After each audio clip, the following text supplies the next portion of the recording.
Assalamualaikum warahmatullahi wabarakatuh. Sudah. Perkenalkan, nama saya Novel Helmi Sevilian dengan NIM 24020010222 dan nama saya Auli Kuncoro dengan NIM 24020010204. Di sini kelompok kami akan mempresentasikan PPT yang berjudul Ciri dan Strategi Penentang Pasar. Yang pertama, penentang pasar itu perusahaan yang berada di posisi kedua atau ketiga dalam suatu industri, berusaha untuk menentang dan merebut pangsa pasar dari pemimpin pasar atau market leader.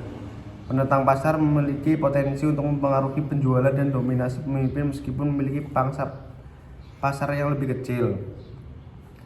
Selanjutnya, ciri-ciri penentang pasar. Ciri-ciri utama penentang pasar yaitu market challenger, mencakup beberapa karakteristik yang membedakannya dari jenis perusahaan lain dalam persaingan pasar. Berikut adalah ciri-ciri tersebut.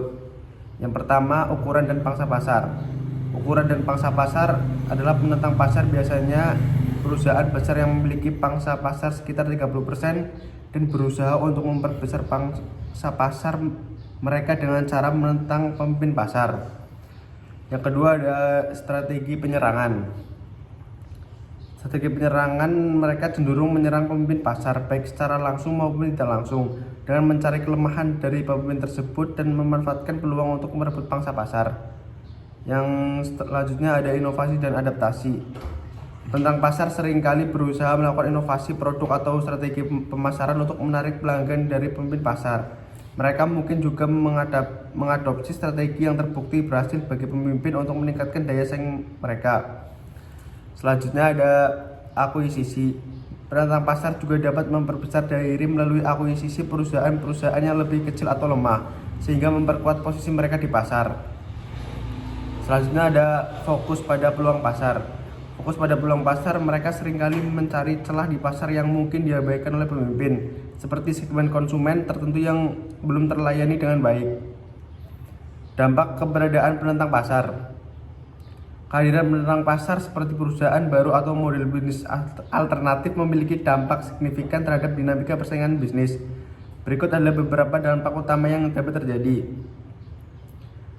Dampak positif, inovasi dan diversifikasi. Penentang pasar seringkali membawa inovasi dan produk baru yang mendorong perusahaan lain untuk beradaptasi dan berinovasi. Hal ini dapat meningkatkan kualitas produk dan layanan secara keseluruhan. Dan selanjutnya, peningkatan kualitas layanan. Peningkatan kualitas layanan dengan adanya pesaing baru, perusahaan yang sudah ada mungkin merasa terdorong untuk meningkatkan layanan pelangganan mereka agar tetap relevan dan menarik bagi konsumen. Yang kedua ada penurunan harga. Penurunan harga, kehadiran penentang pasar dapat menciptakan tekanan harga yang seringkali menguntungkan konsumen. Perusahaan mungkin harus menurunkan harga untuk tetap bersaing sehingga memberikan pilihan lebih banyak kepada konsumen. Dampak negatif,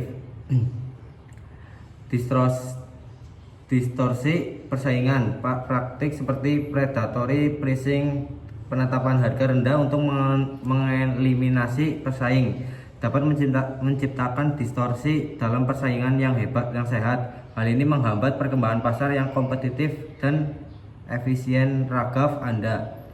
Eliminasi pesaing, penentang pasar yang lebih kuat secara finansial dapat mengakibatkan penghapusan usaha kecil dan menengah dari pasar yang berpotensi mengurangi pilihan bagi konsumen dan menghambat inovasi.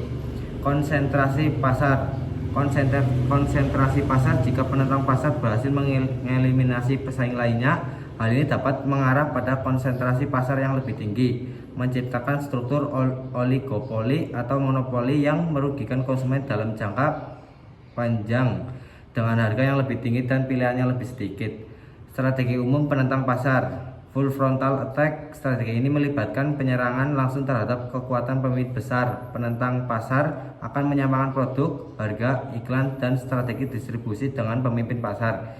Ini seringkali menyebabkan pasar perang harga, di mana keberhasilan tergantung pada daya tahan dan sumber daya masing-masing perusahaan.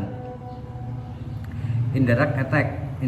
Dalam strategi ini, penentang pasar menyerang kelemahan kompetitor atau menawarkan solusi yang belum dicoba oleh pemimpin pasar. Pendekatan ini memungkinkan penentang untuk menghindari serangan balik yang mungkin dilakukan oleh pemimpin pasar. Flank attack. Flank attack, strategi ini berfokus pada kekurangan pemimpin pasar. Penantang akan menawarkan produk atau layanan yang lebih baik atau lebih murah di segmen-segmen tertentu yang kurang diperhatikan oleh pemimpin. Encirclement attack ini adalah kombinasi dari serangan frontal dan serangan tidak langsung, di mana penantang menyerang dari berbagai sisi, baik kekuatan maupun kelemahan pemimpin. Strategi ini bertujuan untuk mendominasi segmen pasar secara menyeluruh. Bypass attack dalam strategi ini penantang memilih untuk melewati pemimpin pasar dengan menyerang segmen pasar yang lebih mudah untuk dikuasai. Mereka dapat fokus pada area yang kurang kompetitif atau segmen baru yang belum dimanfaatkan. Kesimpulannya itu penantang pasar dikenal dengan ciri khas inovasi, strategi harga yang kompetitif, serta fokus pada segmen pasar tertentu yang memberi mereka keunggulan dalam persaingan bisnis. Mereka menerapkan berbagai strategi seperti harga yang lebih rendah, inovasi produk, pemasaran pada segmen khusus, pemanfaatan teknologi, dan menjalin kemitraan strategis untuk bersaing dengan pemimpin pasar yang sudah mapan. Keberadaan penantang pasar mendorong perbaikan kualitas dan efisiensi dalam industri, menciptakan persaingan yang lebih sehat dan memberi manfaat bagi konsumen. Mungkin sekian presentasi dari kami. Wassalamualaikum warahmatullahi wabarakatuh.